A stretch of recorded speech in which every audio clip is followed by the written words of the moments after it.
Hey guys, welcome into another speed reviews video. I've got 30 things that I want to talk about today. I have a mix of new drugstore releases, some higher end new releases. I did a C Beauty haul, so I have some C Beauty items that aren't new, but I bought for me. I tested one new foundation and under eye corrector that I've been wanting to try, one that has been really popular. I also have some, did I say higher end new releases? I also have that as well. So that's what we're going to get into. I'm going to show you cutaways of me applying everything on my face so that you get an idea. I'm not going to say purchase or pass in this video anymore. I'm just going to give you the down and dirty, the quick speed reviews. I hope you guys enjoy it. Let's get into it. All right, we're going to start off with how I applied everything to my face. So I have two primers today. I bought the e.l.f. Power Grip Matte Primer and the Revolution Super Fix Super Grip Primer. Both of these are new drugstore releases. Let's start with the Power Grip Matte Primer from e.l.f. Didn't like it. Didn't notice that it was mattifying me or the coverage, the foundation on top of it. I didn't find that it kept my oils at bay, even if that wasn't what it was supposed to do. It was maybe more just supposed to mattify me. I didn't feel like a dewier foundation looked more matte on top of it. I didn't feel that it was super duper grippy after it sat on my face for a second. Just didn't notice it do anything. Are you guys like that? That there's just few and far between the different primers that you use actually make a difference, or they're obvious, they do something. I don't find that a lot of primers do that. This one didn't do shit for me. And I think that the other two that they have, the one with 4% niacinamide and then the original, were grippier than this. And I don't find that this is mattifying at all. I sweat right through this and my coverage wasn't more matte than normal. So I didn't enjoy this and I won't be keeping it. I will end up passing it along. And then the Revolution Super Fix Super Grip Primer. I think I enjoyed this more than the e.l.f. It has a watermelon scent to it because it has watermelon extract and amino acids. This one is actually much grippier than the e.l.f. one. And I think originally when I tested both of these, like in the same video with drugstore releases, that I said that the e.l.f. was grippier. This actually is more grippy, but this one is supposed to hydrate and smooth. I like the hydrating aspect. It feels cooling going on the skin. That's just nice.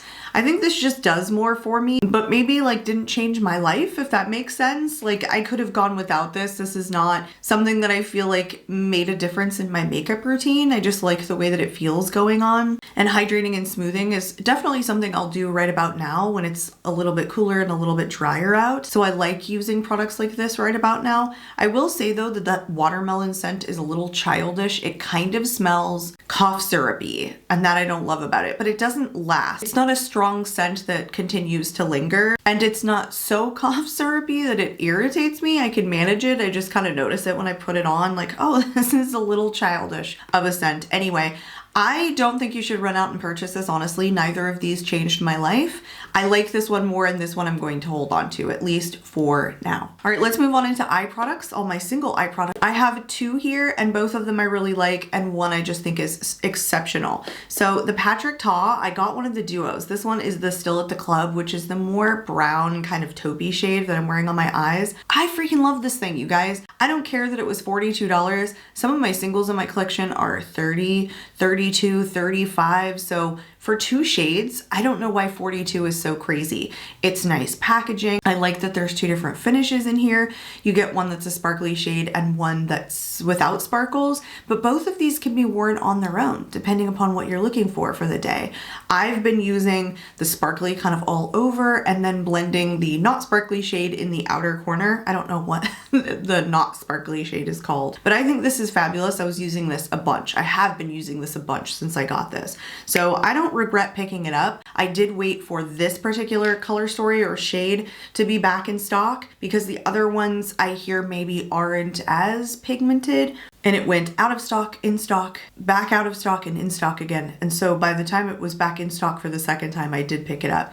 Why I think I really enjoy this is because both of these have a really good base to them. If you've ever heard me talk about singles, I'm not into a sparkly topper. I'm not into a sparkly anything if it doesn't have a really good base to it. I think that's a prerequisite for a single shadow, that it has a good base. Otherwise, call it a topper and then we'll be done with it. But I enjoyed these. I don't think I'd pick up any more shades because I'm perfectly content with this one, but it was really good and I highly recommend it if you're into single shadows. The second one that I have is from KARIM Cosmetics. It's an indie brand. This was a fairly new release and it got sold out and then she re-released it. I think so I didn't get it when it was brand new. This is one of the Luminescent Silk shades and it's the one that's kind of like a rainbow style. I think these are kind of gimmicky, but also kind of cool. You'll see when I swatch it, I can get all the colors. And the couple of times that I wore this, I was single swiping it across my lid to try and get that rainbow effect. And I think it works a little bit. But then I do feel like I'm blending out the edges and it kind of just turns into this like amalgamation of color, which is pretty, but could I get that from another single that wasn't like this rainbow style? Probably, like depending upon the pigment or just the color of the single. I don't regret it though, because I like KARIM Cosmetics as a brand. I think the quality of their shadows are phenomenal. So I really enjoy having this little single in my collection, but I would not repurchase another one like this. Okay, I have 3 mascaras and actually one of them is only a new release and it was because it was reformulated and we'll talk about that. So the first one that I put on my right eye is the Super Fanned Out Mascara from Smashbox. This was just a little mini and I got it in like an order free that my husband picked up and he put it in my Christmas stocking. So it was really cool, but I'm always into trying new mascaras. Actually, I think this one is really good. It says that it's a fanned out effect and I think that it is. It is a slippier, wetter formula, so it kind of slips right through the lashes. But I do think that it deposits good pigment and I think it is a pigmented mascara. It doesn't transfer, it doesn't flake, and I think it does exactly what it says, which is give you a really fanned out effect. I feel like it even has like curling properties to it. I like the way it looks on my right eye. I don't think it's as pigmented as I really go for on an everyday basis, but I wouldn't declutter this. I think I would use it until it was gone. I liked how close I could get to the lash line with it. If you like a super fanned out effect, I think it's a good mascara for that. I think that I'm always going for a much more intense pigment and much more intense volume. So that for me isn't a mascara that I would repurchase. All right, I got this for myself because I picked up a couple of things from Chanel from my Christmas gift cards. So this was the Le Volume Waterproof Mascara from Chanel. I don't hate it, but I don't love it. It's a tackier formula, which is something that I really like. It has a nice wand that's kind of short and plastic bristles, which I really like. I think that it's decently pigmented, but I think that's where it stops for me. I definitely like more pigmentation, like immediately. So I spend a little bit more time building the mascara up and I don't have to do that with my more pigmented mascaras. And so that's why I say like, it's okay. I was hoping for more. I think the more that I build this mascara, the clumpier or chunkier it gets. I don't think it transfers or flakes, any of that stuff, but it's just not my favorite volumizing mascara. I won't get rid of it because it's Chanel. I think I'll probably use it up or until it's expired, but I would not go back and repurchase this. This is not going to make it into like my holy grail status of mascaras. Next month though, I do have some that are phenomenal and we'll talk about those, but that I compare kind of against those ones because one of them is also a luxury brand mascara, way better than the one from Chanel. All right, here's the one that's been reformulated, the Urban Decay Perversion Hyper Black Volume and Length Mascara. So this has been out for a long time, but they made the formula vegan. So that's the reformulation of it. I did not like this. I did not like this at all. It's one of the faux kind of natural hair bristled ones, so it's a lot harder to get super close to the lash line. It's an extremely wet formula and it's not very pigmented. So it gives you that fanned out effect, but doesn't deposit a ton of pigment. And it's too light for me and I'm not a fan of the wand. So this is a no for me. I don't know what the original is like. I won't be keeping this. This is not my preferred mascara style. Let's move on to a product that I picked up from C Beauty Mall from my C Beauty haul. And I actually got these things in PR, or I got a gift card, so I was able to pick out the items that I wanted. So this was something that I picked up for myself. It's a foundation from Meiking. They make 2 different types of foundation, one that's more for dry skin and one that's for oily skin. So this one was specifically for the oily skin. And this one is in the shade 01, so this is the lightest of the shades. I didn't like this. I don't like it because it's a cakier formula. It's super lightweight, and you guys will see it like running down my hand when I'm doing the swatch. So it gives you the impression that it's gonna be super lightweight on the skin, but as soon as you start rubbing it in, it has that really hydrating kind of tackier property that makes it kind of sit on top of the skin, which makes it cakier. I think that once it dries down, it's actually a drier foundation, which is fine because it's made for oily skin, but the fact that it doesn't sink into the skin because it's tackier and thicker, it looks bad as the day carries on. So it's just not a preferred formula or finish or wear, meaning stickier, which I don't care for. It kind of sits on the skin so the finish doesn't look fabulous. And then the wear is like it starts breaking apart in bad places as it fades. So this is a no for me. I'll be passing that along immediately. All right, this is an old product, but I wanted to pick this up because I'm always into trying to find the next best thing when it comes to foundations. I do the same thing with mascaras.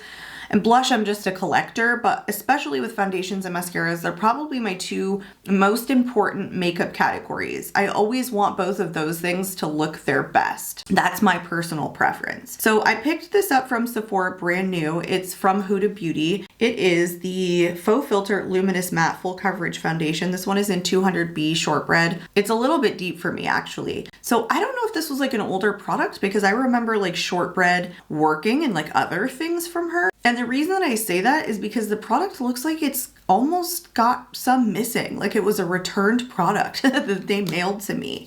I don't know if that's the case, but I don't know why so much of the product is missing if I've used this foundation 3 times. That is a side note. However, I don't think it impacts how absolutely light this is. The package feels like it weighs nearly nothing. It's so much lighter than so many of my other foundations that are of this size. And by the way, this is in a 1.1 fluid ounces. And even though it's in a plastic container, I have other plastic container foundations. This one is so much lighter. Again, I don't think it's because some of the product is missing. But anyway, I thought that that was an important note, but it does correlate with how lightweight this formula is. It's one of those formulas that feels like air. You don't feel it going on. You don't feel it swatched. It's not a foundation that gets heavier throughout the day. It's extremely lightweight, which is fabulous. It blends in really nicely. And I'm into a luminous matte foundation, so it's right up my alley in terms of the way that it looks. I think it is precisely a luminous matte. I don't think it like dries super hard on the face, but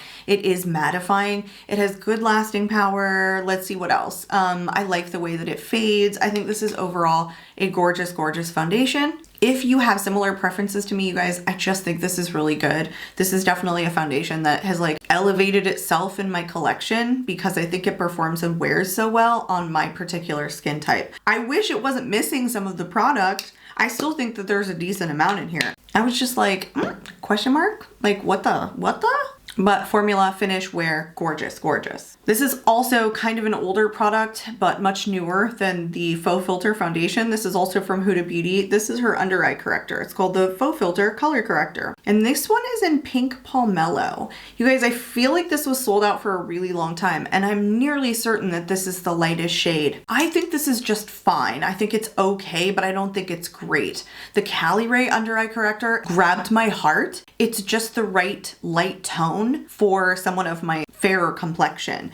And I swear people were saying that this was absolutely fabulous, but it's almost like orange. It's really peach, and it's supposed to be Pink Palmello. I don't know, I was expecting it to be a lighter color. I think that the formula is actually really good. I think it's very lightweight. I think it's light enough that you can set a concealer on top of it and it's fabulous. I even feel like if it was the right shade, you could just wear this and then powder over it. So I think the formulation is great.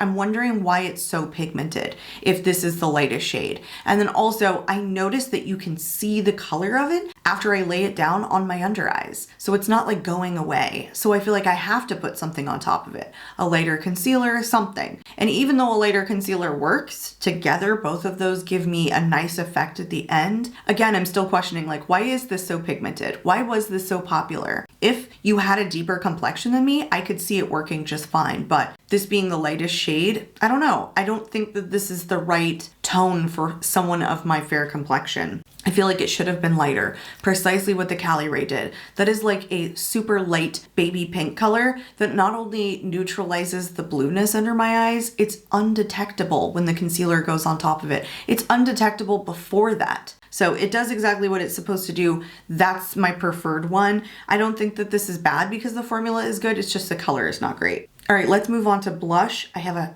crap ton of blushes to go over for you guys, and I'm so sorry, but none of these suck. I wish they did. There's some really pretty ones in here that we're gonna talk about, and I have to say most of these I recommend. So some of these are new releases, some are indie brands that I wanted to try, some are from the C Beauty haul that I picked up, and then one is actually from a holiday collection. So that's this one. These are the Tarte, the Amazonian Clay 12-hour blushes, and I bought them in a set. I bought them with 4 blushes and 1 highlighter, and I'll talk about the highlighter at the end. This set was the pinks and corals. They don't still have this on Ulta's website, but they do have this discounted, I think like $10 off for $35 on their website currently. I think that the Amazonian Clay sets that they come out with are so much better than the individual blushes that they have, because these are genuinely powder that almost feel like cream. They're super soft.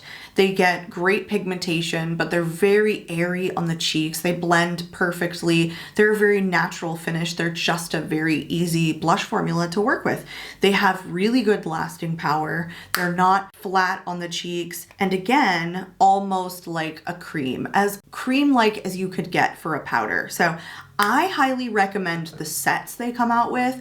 I am not a fan of the individual Amazonian Clay formula. I find that they're harder, they're drier, they don't last as long, whereas these ones are kind of everything that I think Amazonian Clay blushes should be, which is kind of clay-like and then have good lasting power and be super smooth and airbrushing on the cheeks. Highly recommend these, again, on sale on the Tarte website. All right, this one is the indie brand one that I was talking about. This one is from Gloss Gods, and I don't know what it's called other than liquid blush, and it's in the shade Babe, which is like a nice baby pink.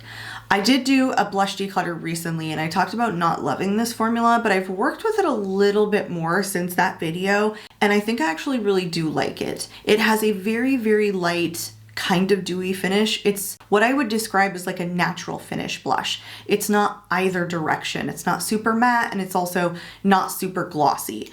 I like that there is an everyday feel about a natural finish blush that's also like very low maintenance that I really like. I just don't recommend you put this straight onto your cheeks, and I only like applying it with the sponge that I'm using it with today.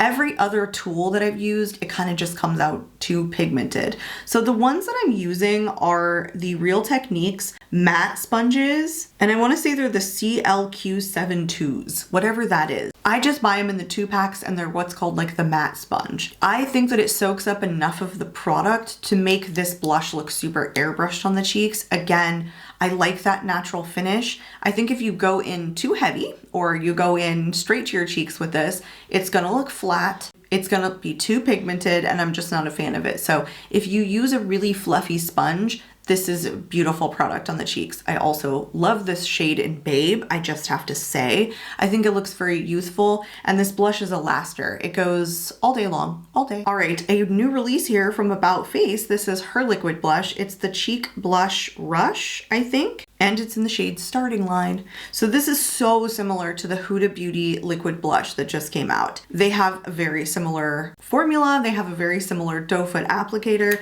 This one is way better in my personal opinion. I think people are liking the Huda Beauty ones because I just saw a shade extension come out, and I'm like, ew, no. I got rid of that blush almost immediately. I thought it was dry. I didn't like the way that it blended out. I feel like it was matte on the cheeks or just like flat looking. I just didn't enjoy it, and I found it really hard to pick up any product on the doe foot applicator to get it to my hand. I felt like I was going back into the tube a bunch of times to get enough product. I will say with this blush, I do feel like I do the same thing with the doe foot applicator. I'm just not picking up a ton, so I'm putting a lot on the back of my hand to get it to my cheeks. I think this is again kind of a natural finish, but more glossy than the one from Gloss Gods when you buff it in. Especially because I'm using a brush with it, because the sponge is picking up more on that Gloss Gods blush. I think it's really pretty. I think it lasts all day. I think, again, there's something simple about that very like natural finish that just makes it kind of an uncomplicated everyday formula. Like that about it. I will say that there's a scent here that almost smells expired. It's teetering on smelling like expired makeup. So I don't know if that's just mine or if it's everybody's. I can't smell it unless I'm getting the doe foot applicator straight up to my nose. But the reason that I smelt it that closely to begin with is because the Huda Beauty one has like a strawberry smell to it. Or at least the one that I had, which was like strawberries and cream. It was that shade, so it had that scent. I don't know if they're all like that. And I wanted to see if this one had a scent because they're almost literally identical packaging. So no, it doesn't, and it smells almost expired. It's like that like kind of sour smell. So that's unfortunate. But unless I stick it like straight up to my nose, I don't notice it. I'm saying a lot of things about the blush. I try and like hit on everything that comes to my mind about a product, but the point of it all is I actually do enjoy this. I find enjoyment in wearing it. I like the way that it looks on the cheeks. I like the shade too. In Starting Line, it's very, very peach. It's very pretty. And I'm going to hold on to this. I told you guys, I don't have a lot of like super negative things to say about the blush that I picked up. So it's like recommend, recommend, recommend. Sorry. All right, the next one that I got just to try because I haven't tested much from Refi. Plus I'm usually kind of looking at like, oh, what cream blushes haven't I tried? It's ridiculous. But this one's from Refi. It's just called the Cream Blush and this one is in Rose. By the way, this is not a mini. This is the full size. It's tiny in all its glory. I like this formula. It's more of that whipped texture, but this one has like a bit of stickiness to it that doesn't make it like a melty whipped formula. Again, this is like a natural finish blush. It is a cross between something a little bit more matte and something a little bit more glossy. The pigmentation is just really even on this blush. It's just not too intense. It blends out perfectly. It looks fluffy and airbrushing on the cheeks. And it's a product that I can dip my brush straight into it and then apply it straight to the cheeks, and it's not too heavy. It's tiny, but I kind of like it tiny. You know, I don't mind that it's a small product because maybe I can get through it, unlike some of my other blush that comes with quite a bit of product. I think this is a great, great formula. I actually highly recommend this. I think it's like a perfect balanced blush. All right, another one here from C Beauty Mall. This was from Spenny is the brand. This is called the Creamy Blush and this is in the shade 03. This is quite a delightful little formula here. It feels very creamy. It has a very airbrushed quality about it. It's like very bouncy and cloud-like and silk-like. That's kind of how I would describe a lot of the blush that feel like this.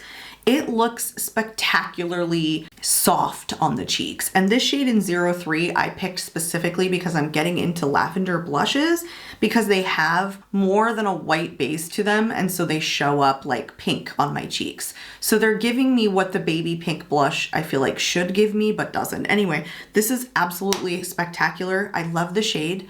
I love the formula. I love the way this looks and it has good lasting power. This was a good blush. The next one is a fairly new release. This is the Euphoric Rush Blush from Morphe and it's in the shade Staying Neutral. This is cool. It's kind of interesting. It's like pigment wrapped with gloss. So again, it's a little bit more than a natural finish. It has a little bit more glossiness to it, but I would not say when you buff this out with a brush that it's extremely glossy. It's a nice formula. It lasts. It's again pretty evenly pigmented. It's more emollient than the Refi blush, but they have similar finishes to them. The only thing I will say about this in Staying Neutral is that the shade specifically comes out a little bit more warm on me than neutral and more than I was expecting for this particular color, at least looking in the pan. I think this is really good. I have not picked up a Morphe product in, you guys, I have honestly only ever tried Morphe brushes. I think this is probably my very first Morphe makeup product that I've ever tried, and I do like it. It will stay. All right, I have two more blush. The next two I have are again from C Beauty Mall. The first one is Colorrose. It's the Baroque Angelrose Garden Series blush. There's a lot going on here. And this one actually has some English writing, which is interesting. It says forest, desert, lakeside, grassland at night, sea street in the morning mist, still till dusk, dance till morning. Okay, what are we quoting here? Did we write this ourselves? This one is in the shade 1068. I think they only have 3 shades on the CBD Mall website. I think it's a good blush. I think it feels very similar to the Tarte Amazonian blushes, like almost identical formula. It's powder, but it feels very creamy and bouncy, and it looks that way on the cheeks too. It's actually quite spectacular. It's a really, really bright peach shade, I think, when it gets to the cheeks. The only thing I will say about this freaking thing is that I picked it out because it had an overspray on it, and it looked like it was gonna be a shimmery blush. And then it got here, and that's when I realized it was an overspray, where I thought it was kind of like throughout.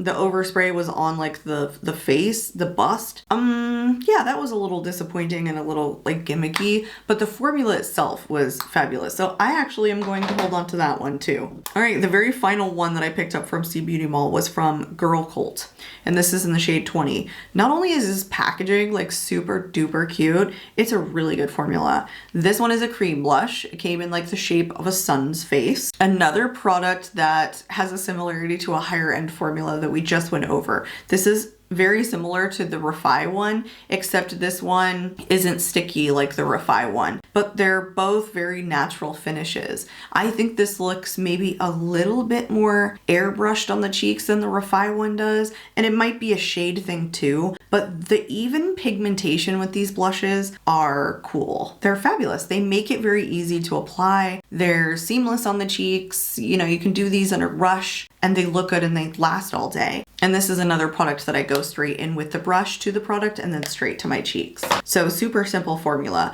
I'd say of all the CBeauty blushes, the Spenny one and the Girlcult one, my favorite. All right, the last blush here, this is a new release from YSL. This is the Make Me Blush Liquid Blush in the shade 44, which I wanna say is like Nude Lavalier, which is like literally the same shade in the powder blushes that just came out. I'm pretty sure that's what 44 is. I like this blush, but I am comparing it kind of against the Armani liquid blush that just came out, and I would say I like that one better. This YSL one I feel like dries down to a little bit of a matter finish, and when it comes to liquid blushes, you might know this about me, but I prefer something just like maybe a little bit more juicy than a little bit more matte. I don't think it looks flat. I do think that it is a good formula, but I wish it was just a little bit more glossy when it completely dries down. I do draw this straight onto the cheeks. I have picked it up off the back of my hand, and both methods work fine, and it's a blush that lasts all day.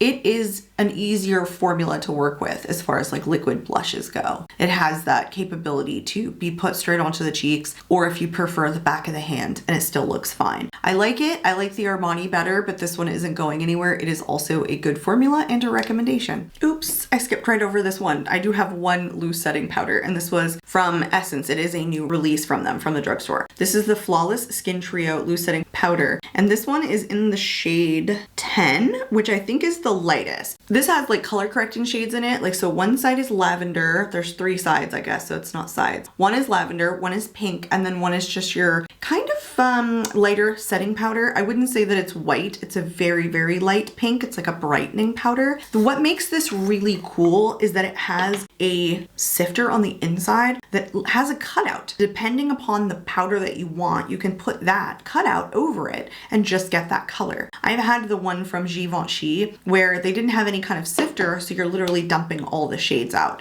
instead of just being able to go for the one that you want. But this thing is removable, so it pops out and you can get all shades at once if you do so choose. The one downside to this is that you can't close this opening. So if you put the lid back on and you're moving that powder around, you're gonna get that shade that's gonna pop out. So you gotta use it the next time. So, you know, I guess you kind of wanna move it to the powder that you're hoping to use the next time. There's no way to kind of control that. The powder itself is really good. It's very blurring. It's not heavy or cakey, and it actually mattifies me throughout the day. So I'd want to say that if you're somebody who likes maybe a lighter setting powder, I would not recommend this for you. For those of you who do have combo to oily skin, I think this powder is better suited. It's something that I really look for in a powder, more so than like color correcting properties. However, the color correcting properties are cool when the packaging itself allows you to get what you want out of it instead of like green, purple, pink all at once. I think it's really blurring. I think it's very smoothing. It's not heavy, but it's actually a powder that makes my makeup last. I thoroughly enjoy this. I'm really surprised because I think this is the first time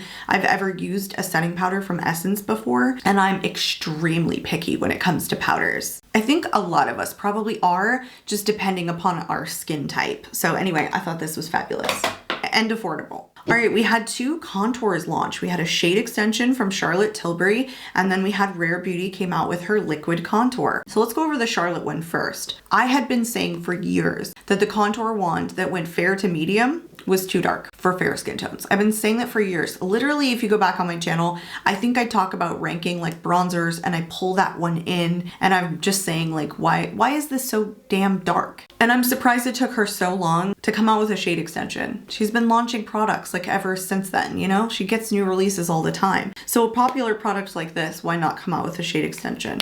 When you only had 2, fair to medium and then deep, like what is that? No, just no. Anyway, this one is in the shade Fair. So I think she brought out 3 more shades. So now there's 5 total is what I think it came to. It's the same great formula. It's super lightweight and very easy to blend in. It's not intensely opaque. So for me, I put a ton of product on my face and then blend it out and it blends out perfectly. I could put it all over and then blend it. Where some formulas I feel like you want to put cheek and then forehead, you know, not do all face because it dries too quickly. This doesn't. The thing I will say about this though, even though it's a great formula, the shade is not right for a contour. She came out with Fair, but then it looks like a bronzer. It has warmth to it, especially if you compare it against the Rare Beauty that we're going to talk about, which is much more of a contour. It has a gray undertone to it. This looks more like a bronzer. So even though I love the formula, you guys, I would not say if you're looking for a contour, go for the Charlotte Tilbury Fair wand at all. If you're looking for a light bronzer, then go for this. I'm going to keep it and I probably will end up using it up. I am almost done with the Fair to medium shade in the contour wand.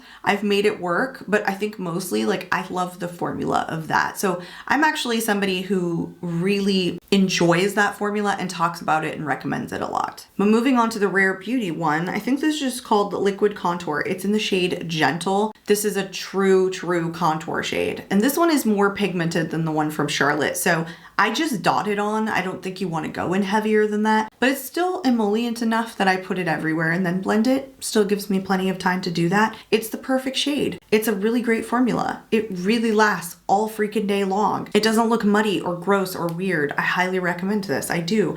I think that I love liquid contours. I'm going to be honest. I think that's kind of my preferred method for a contour. So I thoroughly enjoy this. This is a really big guy, so it's going to last for freaking ever, but I prefer it way more than the Charlotte one. All right, let's go on into highlighters. So this one I'm kind of counting on its own. It's the shimmer one, and it's the only highlighter in the set that I got. This is intense. If you don't like a super intense highlighter, then pass on this guy because it's intense. I think that me, someone who loves an intense highlighter, I feel like I have to dial this back. After I put it on, I definitely like go over it with a powder puff and it's still super intense. It doesn't look extremely natural. It's kind of like a stripe of highlight on the face, but I enjoy it, you know, like I don't mind going in with a puff after the fact and dialing it back or blending it in with the blush because I kind of like an intense highlighter. It's just very intense. Still, overall, I recommend this formula and these sets from Tarte. If they come out during holiday, I just think that they're worth it to get. This is not the first time I've purchased the holiday sets of the blush and highlighter. All right, we had 2 more affordable releases in the highlighter category. This one from Essence, it's the liquid highlighter in Bubblegum Tastic. So this looks like kids makeup, but it is the reason that I picked it up because it looks so freaking cute. It's like a little saucer, it's like a little bubble and it's all squishy, but this is shit, like actual garbage. It's patchy, it's glittery, it's weird, it doesn't dry down. It's a no-go for me. It doesn't look good. I didn't even apply this in like a cutaway because I didn't want to put this back on my cheeks. It performs like kids makeup. So I feel like, you know, Carrie, just shame on you for picking up something that had cute packaging. If it looks like a duck, talks like a duck, it's a duck. All right, this one I did really enjoy from ColourPop. This is their Dewy Liquid Highlighter. This one is in the shade Sugar Donut. I like the Weightless Liquid Blush that just came out, and I like this too. I have not been a big fan of the ColourPop releases lately, but those 2 things I thoroughly enjoy. I'll let you know how I feel about their new dewy blushes that come in the compact. I'm not convinced I love that one, but I do really like this. The thing is, this is very mild, and so I am only reaching for this on the days where I want it to look a little bit more natural. Do I think that you can build this up? Yes, I do. But some days I don't want to work for it because I feel like just to get it to the level that I like, even though it's a little bit more natural, It takes a lot of product. Does this highlighter melt in with the blush seamlessly? Oh, yes, yes, absolutely. It is a really good liquid formula. It's very easy to blend in, etc., etc., and it's affordable. So I do in fact recommend this if you like a lighter highlighter because of its performance. Now we are on into lip products, and I have 6 different lip products here. So some of these, no, only one of these is a new release, and the rest of them I picked up for various reasons. I got these from C Beauty Mall. They're from various brands. I picked up a Chanel lip gloss for myself because I do in fact think Chanel makes exceptional lip products, and this is a fairly new release from YSL, and the last one is a lip liner. We'll talk about that. So let's talk about this one first. It's from Uhue, U-H-U-E, I'm not sure. This one is in the shade U12. This is a lip stain. It's adorable packaging also. This is the most staining lip stain that I have, and I have 3 lip stains in these 6 lip products here. I love this shade. I feel like it has decent shine, decent pigmentation. I also love this color. It smells fruity and delicious. I think C Beauty or just Asian Beauty in general does lip stains like exceptionally well. This is really good. I highly enjoy both the scent, the way this performs, the way this looks, and this color. This one, however, from Girlcult, I was not a fan of. This is another lip stain in the shade. I have literally no idea. I'm so sorry. It's like a red shade, if that helps you. The packaging is absolutely spectacular. There's like details you can't even see up close. Like the inside is like ribbed, and then it's kind of translucent packaging so you can see the shade and then the ribbed inner tube. It's just really cool looking, but it tastes disgusting and it gets in your mouth. It's a super, super florally taste. The formula is great. It's not as staining as the Uhue one at all. The Uhue one is intensely staining. This one's a lighter stain. It's a pretty color and it's pretty high shine, but the taste of it just is a no for me. I will be passing this along because I couldn't tolerate it. All right, this one is very interesting. This is from MLSmile is what I'm getting from this. It's the glitter lipstick in the shade 07. I'll start off with, hello, who doesn't love the way this looks? But the packaging feels like super duper cheap. It's super lightweight, so it makes the product feel a little bit cheap. It is an overspray on the sparkle, but it does still translate to the lips. It's almost like super powdery and like was blown in the lipstick when it was poured. So it does translate. It just looks like kind of powdery sparkles on the lips. You know, they don't look like they were swirled in very well, even though they still translate. It's just kind of like this, oh, maybe you put sparkles on top of your lipstick. The formula is matte, but it's very creamy. It reminds me a lot of the Bite Beauty matte lipsticks, the MAC matte lipsticks. It's a really good powder matte formula, and you do see the sparkles, so I enjoy it overall. I think the packaging is just a little bit cheap, but I really do enjoy this formula, and I love glittery lipsticks. I love glitter glosses. I love glitter lipsticks. I don't think this does as good as my Kiko Milano glitter lipstick that's in a bullet, but it's good. I think this was fairly affordable. I think the worst thing about it, honestly, is just the packaging. All right, I picked up this Chanel lip gloss for myself because I do think that all of the Chanel lip products that I have are exceptional. They're really good quality. Chanel just does lips really well. This is the Rouge Cocoa Gloss in 119, and it has sparkle in it. This is a cool toned mauve, which is absolutely stunning because a lot of these mauve shades, they don't come out cool toned on me. This one does. It's sparkly and you see it. It's shiny. It's a thick gloss, but it's not sticky. That's what Chanel does, I think, really well. And all the glosses that I have from Chanel, they're thick and they're pigmented, but they don't make your lips stick together. I don't know how they do it. It's a very different formula than a lot of the other glosses that I have. And I also love this doe foot applicator. It is fluffy and just different, and it applies really nicely. So I'm a huge, huge fan. Again, 119 is just a fabulous shade. All right, the Essence Soft and Precise Lip Pencil in the shade 101, my choice. They had a shade extension to this, and that's when I picked this up, but I didn't pick up one of the shade extensions. So this is supposed to be long lasting, soft, I don't know. e.l.f. makes really good lip liners if you want something for $2, because I think this is relatively priced and they're 10 times better. This is okay. The shade also doesn't show up for me very well, but I would not say that it's very soft feeling at all. I feel like this is a drier pencil formula. And again, if you want long lasting but soft and affordable, the e.l.f. ones are so good for $2. This is a no, and I'll be passing that along immediately because I can't even see the shade on me. All right, this is the final product, you guys. This is from YSL. It is called the Inks Vinyl Cream Lipstick, and this one is in 611. You know, YSL is another brand that does exceptional lip products, and you know they're coming out with like a lip oil now that I'm excited about. Go figure, I have a million. But I do think YSL does really good products. This is a super interesting formula. They call it the vinyl inks. So it stains. It does have a staining quality. I'll show you on my hand if I'm at a cutaway at this point. But it has gloss to it. So it stays a really long time. It's kind of a sticky formula, but it's not tacky. And then it makes your lips stick together.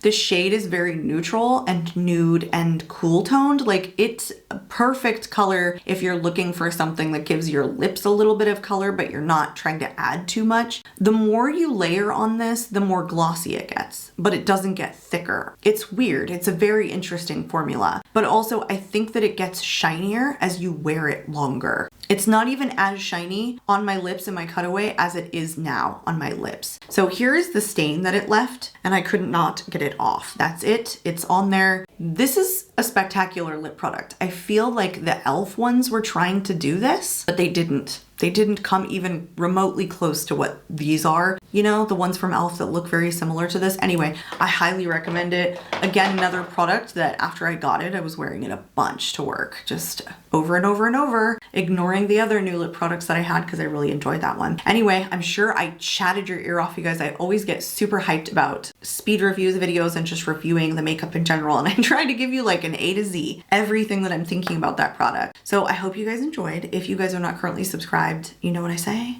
I'd love to see you subscribe so you can stick around. I'm out of here for today, you guys, and I hope to catch you all in my next video. Bye, guys.